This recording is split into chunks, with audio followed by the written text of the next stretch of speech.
Welcome. My name is Joe Mirarchi, founder of The Clear Path. We focus specifically on breathwork and meditation to support integration if you're navigating stress or burnout or some sort of major life transition and looking to tap into deeper states of clarity and intuition and peace, then you've found the right spot. My hope is that I can share a few of these techniques, specifically pranayama techniques, with you that can assist you wherever you are in your journey. Happy to share more information if questions arise. So the first technique that we'll start with is referred to as Nadi Shodhana. This is alternate nostril breathing. Yogis refer to these nadis or energy channels that move throughout the body. There are 72,000 energy channels. Nadi Shodhana focuses on two of the main three energy channels, the Ida and the Pingala. So the Ida is the energy channel on the left side of the body associated with the feminine or lunar and cooling properties, and it mirrors the right brain. And then the energy channel on the right side of the body is the Pingala. This is associated with the masculine, solar, sun, more activating, warming properties associated with the left brain. In the middle, you have the Sushumna, which is the main energy channel. When you hear people talk about the Kundalini rising and energy awakening in certain centers of the body, essentially you're withdrawing energy inward and moving it upward through the Sushumna. So Nadi Shodhana, taking your thumb and your ring finger, your thumb will close the right side of your nostril. You'll inhale through the left, concentrating at the point between the eyebrows, and then exhale through the right. And then inhale through the right and exhale through the left. Your lips are sealed. You're breathing through your nose, but trying to be aware of both diaphragmatic breathing as you inhale and Ujjayi breathing. So you're not really breathing forcefully in and out of the nose. You're breathing more from the epiglottis, so the point more in your throat. Okay, so let's begin. Closing the right nostril with the thumb, and I'll count you for this round. So we'll do a count of 6. Inhaling through the left. 2, 3, 4, 5, 6. Closing the left nostril with the ring finger, exhaling through the right. 2, 3, 4, 5, 6. Inhaling through the right. 2, 3, 4, 5, 6. Closing the right with the thumb, exhaling through the left. 2, 3, 4, 5, 6. Good. Doing 1 or 2 rounds on your own.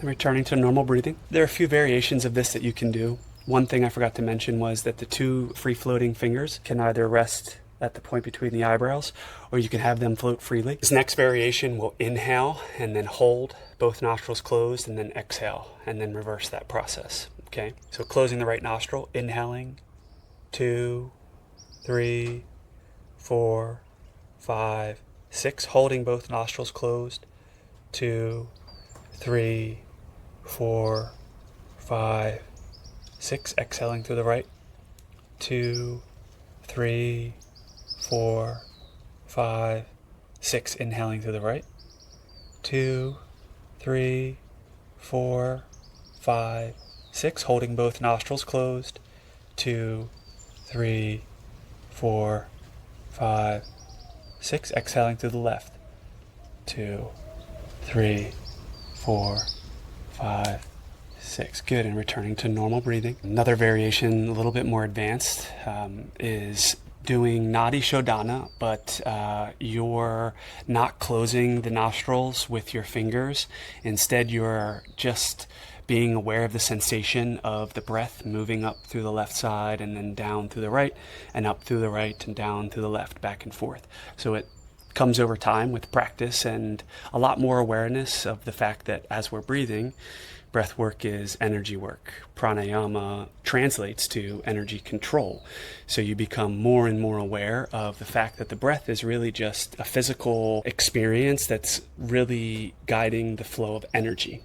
And so you can actually gain more awareness and control and guide the breath up through the left nostril and down the right and up the right and down the left. So you can practice that on your own. 2 other variations. If you're looking to just activate more of a cooling breath or the right brain, associate it with the feminine or the Ida, the left side, this Nadi that's running along our left side. You can use what's called Chandra Bhedana, which is moon piercing breath. And all we're doing with this is we're breathing in the left and out the right, in the left and out the right, just continuing that process. So closing the right nostril with the thumb, inhaling through the left, closing the left, exhale through the right, and repeat.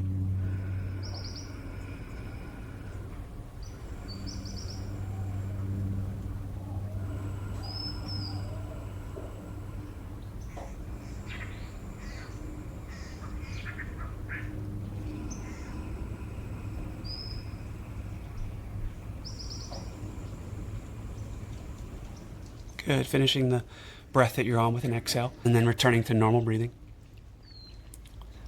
Good. Now, the reverse of that is just focusing on the Pingala, which is the right side. And this is more to activate and associate it with that masculine energy, that warming energy in the body and the sun, and the left brain. So we'll breathe in through the right nostril and out the left, and then in through the right and out the left, and in through the right and out the left. Okay, so closing the left nostril with the ring finger, inhaling through the right. Closing the right with the thumb, exhaling through the left. And repeat.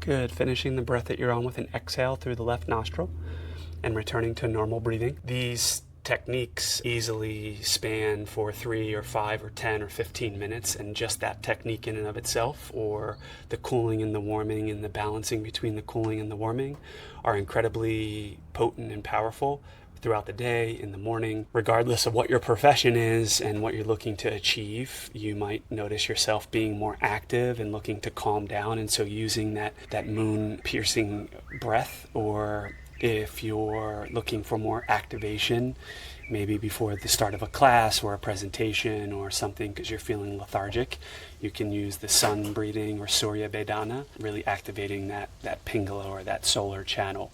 And then if you're just looking for an overall balanced, grounded experience in the morning, midday, in the evening, before you start your meditations, the Nadi, Shodhana, or the alternate nostril breathing is really powerful. Okay, I mentioned this in the previous exercise, but Ujjayi breathing is for cooling, again, calming the body, calming the mind. If you're overthinking or distracted or really in your thoughts, just simply using Ujjayi breathing, which is ocean's breath, is very cooling and grounding and calming in nature. The way that I describe this is almost as if you're fogging up a mirror, or you're making that sound like Darth Vader, where it's like a hissing sound that's coming from your throat. So it's not really a forceful inhale or exhale through the nose, almost like you're fogging a mirror. Okay, so on the exhale and the inhale, you're breathing into this area almost as if the epiglottis is slightly constricted. So sealing the lips, just practice a few times inhaling and exhaling.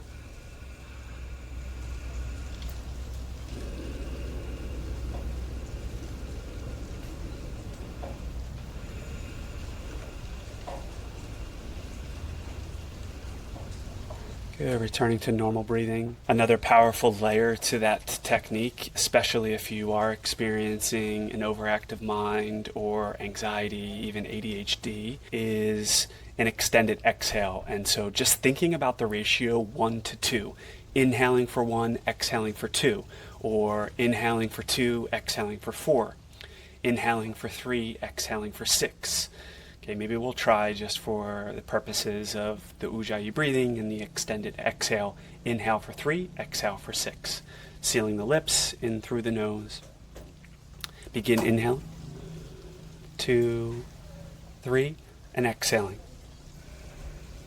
2, 3, 4, 5, 6. Inhaling. 2, 3. Exhaling. 2, 3, 4, 5, 6.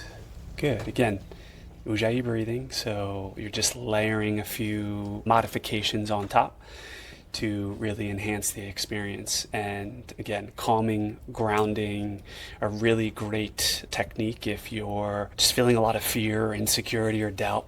It's a great place to start. The next technique we'll use, I'll do 2 more cooling breathing practices with you. Again, if you're feeling additional fire or just this sensation of agitation, these are great ways to calm down. We will use, one technique is called Sitali, and then there's Sitkari. Okay, so for both of these, Sitali, we're breathing in through the mouth with the tongue rolled, if you can roll your tongue, and then sealing the lips, exhaling through the nose. And you'll repeat that process.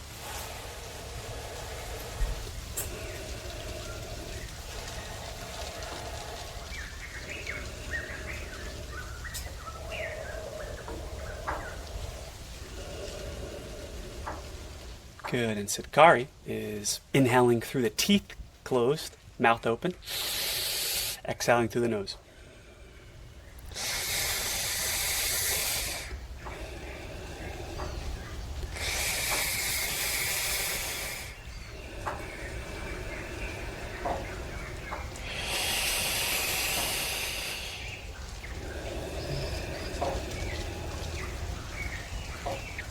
Good. And again, just sharing for the beginning of these practices, grounding, calming, cooling techniques. If you have a tendency to be too much in your head or overactive, or just looking for a way to kind of calm down, we go through the day and there are many things that trigger us and allow our emotions and our thoughts to start racing. So these are some techniques really to just become a little bit more aware of the experience that we're going through and create some space and some awareness rather than being so caught in the moment. We'll shift gears a little bit to some more activating breathing practices, and I think I'll do about 3 or 4 of them with you. The first one that we'll start with is Kapalabhati, which is skull shining breath. So the way that this works is forceful exhalations through the nose and passive inhalations through the nose. And at the same time, you're contracting the space behind your navel above your perineum. For women, it's a couple inches above the cervix. But if you're imagining that there's this imaginary ball of energy or light there, every time you exhale, you're contracting that space. Okay, so it's really powerful technique. It's activating, it's stimulating, but it's drawing awareness to this energy center in the body that's really designed around personal agency, willpower, taking direction, taking action from a place of deep knowing and truth. So it can be very empowering. So inhaling. And then again, begin breathing, exhaling through the nose, forceful exhalations, passive inhalations at the end of that round, 20-ish to 30-ish breaths. You'll exhale any remaining air, and then you'll take a breath in, and you'll begin again. Okay? So inhaling, and begin.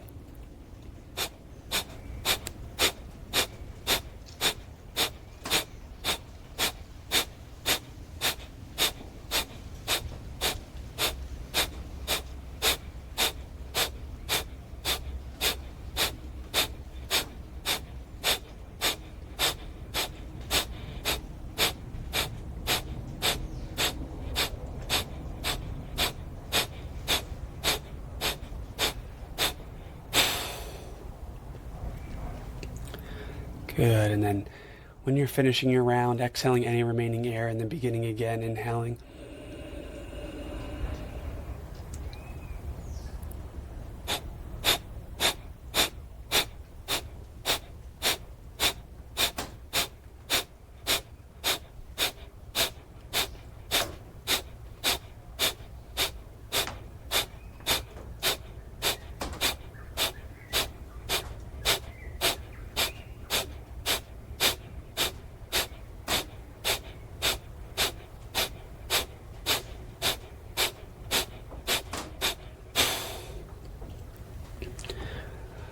Good, and returning to normal breathing. When you're practicing this, you can either do 2 rounds, 3 rounds, whatever feels right for you. We'll add a layer to it. This is just a way to make this a little bit more invigorating. Reaching up above your head and making a fist with your hands. Every time you exhale and contract that space behind your navel, pulling your arms in close to your chest, okay? And you're also concentrating at the point between the eyebrows when you're doing these practices, okay? So begin inhaling.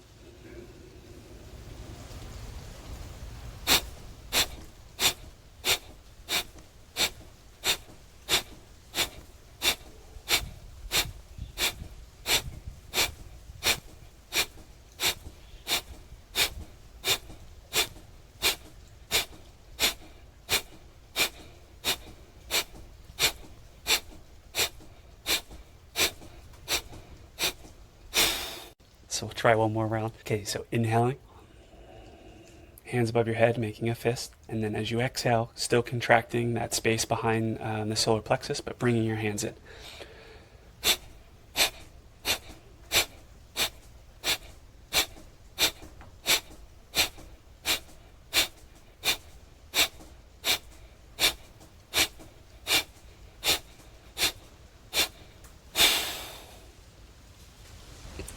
Good, and then returning to normal breathing.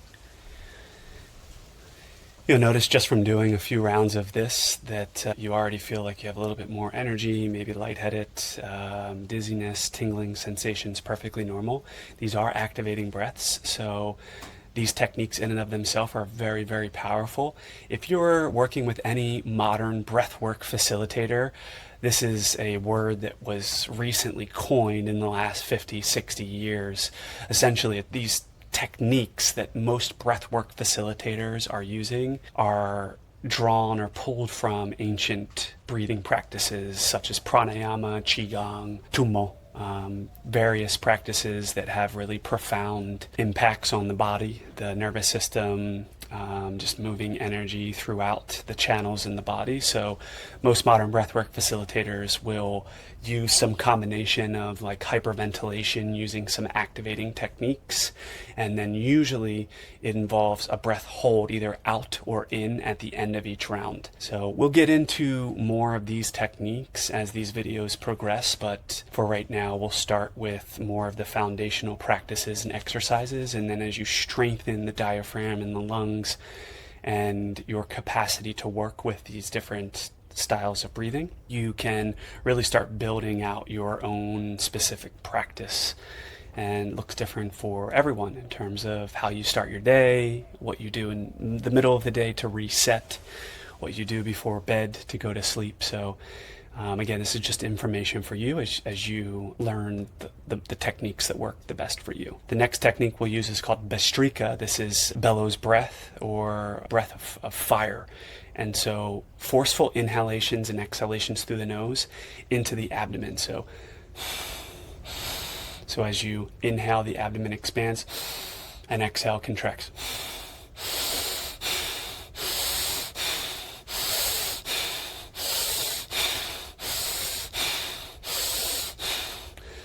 And you'll feel really a lot of intensity around this just after 10 or 15 breaths.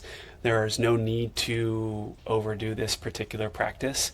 It's really designed to awaken energy in this area, this solar plexus, the abdomen for most people, and so it can be very invigorating. Can also create dizziness, lightheadedness. You'll see this type of a technique if you're working with like breathwork facilitators that are chasing these peak states, and so holotropic breathing, Wim Hof, where it's a really forceful. It's okay in some instances when you're being properly guided and you're looking for a cathartic experience and to release any material that's being stored in the body energetically, subconsciously. But it's not necessary. So we'll practice right now 1 round, and you can begin with an inhale and then begin breathing forcefully and out and in.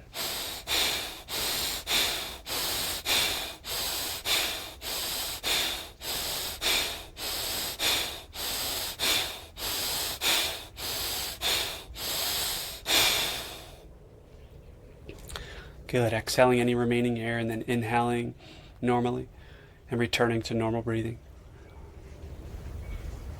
And again, you'll notice just sensations moving in the body here. Perfectly normal, but much more invigorating practice. There's one more technique that I'll share with you to activate this part of the body, and I keep pointing here because so much of the action that we take in life and so much of our courage and how we meet the world and show up really lives in this part of the body. It's also where people experience a lot of indigestion and trouble digesting their food because they're holding a lot of shame or guilt or just excess fire here. And so it's really important that we find ways and practices to release this, to activate this, and then to move energy upward throughout the process. So this is called Agnisara. So we'll exhale all the air out of the lungs, and then we'll pump the stomach in and out. And you'll pump the stomach in and out, and then when you feel the urge to breathe, exhale any remaining air, and then begin again. So inhaling, exhaling all of the air, pumping the stomach in and out.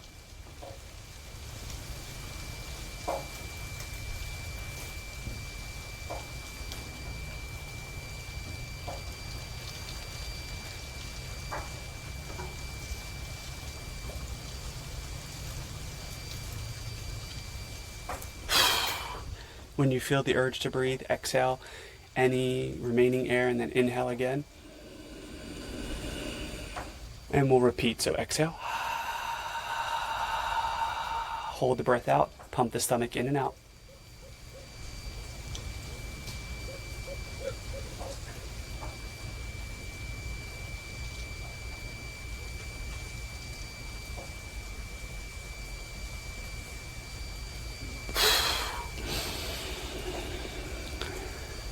Good. There's a variation of this where you can exhale all the air out, pull the stomach in and hold the stomach in, and then imagine that you're making clockwise circles around the belly button and then counterclockwise circles around the belly button. So really massaging the internal organs, improving digestion, improving the flow of energy in the body. You can try this if you'd like. So inhale and exhale all the air out. Pulling the belly in.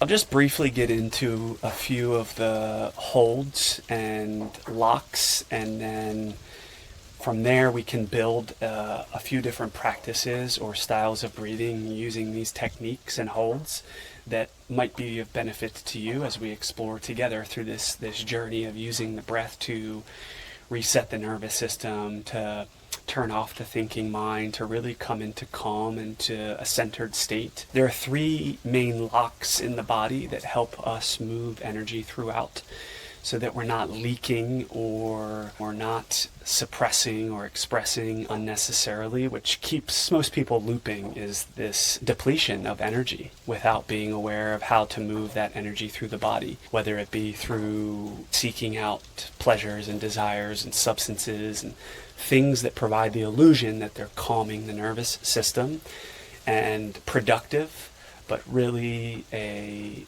leaking of energy. And so these locks, or these bandhas as they're called in Sanskrit, are designed to seal off certain parts of our body so that we can more intentionally contain and work with energy by directing it upward. So you have the Mula Bandha, which is associated with the Mula, which is Sanskrit for the root chakra. So Mula is the root lock. And essentially what this is contracting the space above the perineum, or if you imagine the sensation of contracting the anal sphincter, this is bringing your awareness to engaging the root lock. Most of the time, a lot of teachers leave this out, especially in asana practice, but it's something that should be engaged quite often as you're moving through vinyasa or hatha or whatever style of asana practice that you engage with, it's very effective to train these muscles. And so you can just become aware of that right now, engaging that root lock. Then there's Uddiyana Bandha, which is the stomach lock. And how this works is you're just pulling the belly in towards the spine.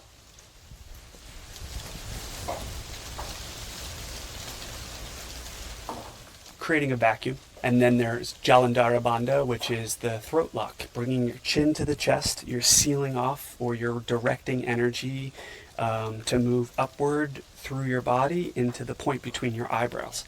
And so you'll see some yogis or practitioners in deep meditation, or after they've been doing some sort of breathing practice, engaging the great lock, which is Mahabandha. This is where you're engaging the root, you're engaging the stomach and the throat at the same time.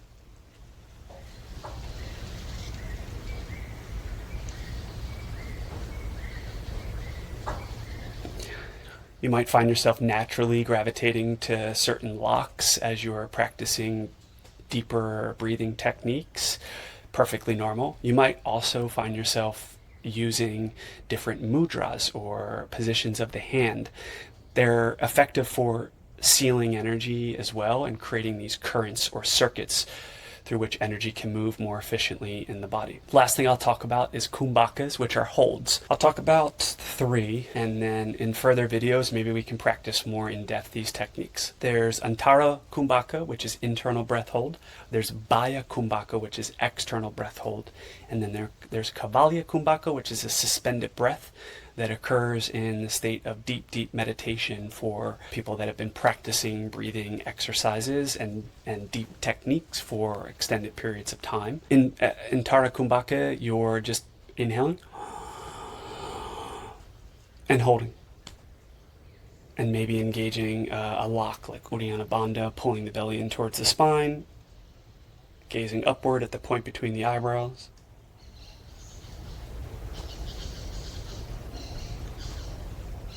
And then there's Bahya Kumbhaka, exhaling all the air and hold the breath out.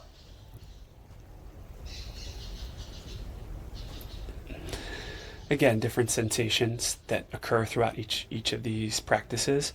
And as I was referring to earlier, most modern breathwork facilitators are using a foundational technique in their practice that involves some aspect of controlled hyperventilation, followed by an external or an internal breath hold. How you approach this is really, really important. I teach a very gentle breath-based meditative technique that involves controlled hyperventilation, activating a parasympathetic response in the nervous system, so more of a rest and digest. And then at the end of each round, we do an internal and an external hold. There are times when we might do more invigorating practices using these techniques that we can explore once we've established a baseline. But for now, this is enough, and hopefully it helps you out. Look forward to learning more about you, working with you in the future. And again, if you're interested to learn a little bit more, I teach a 3-month training. I work with wellness practitioners, yoga students, mental health practitioners that are looking for ways to use the breaths. Again, if you want more information and you'd like to dive a little bit deeper, I offer trainings and retreats specifically working with people that want to learn more about the breath for their own process, want to learn more about meditation for their own healing process, but then feel called to share with others. I work with mental health professionals, burned out tech executives, wellness practitioners, yoga students that are looking to dive deeper into pranayama and controlled breathing practices, and then how that leads to deeper states of meditation, and ultimately understanding that breath work is energy work is consciousness work, and consciousness precedes thought.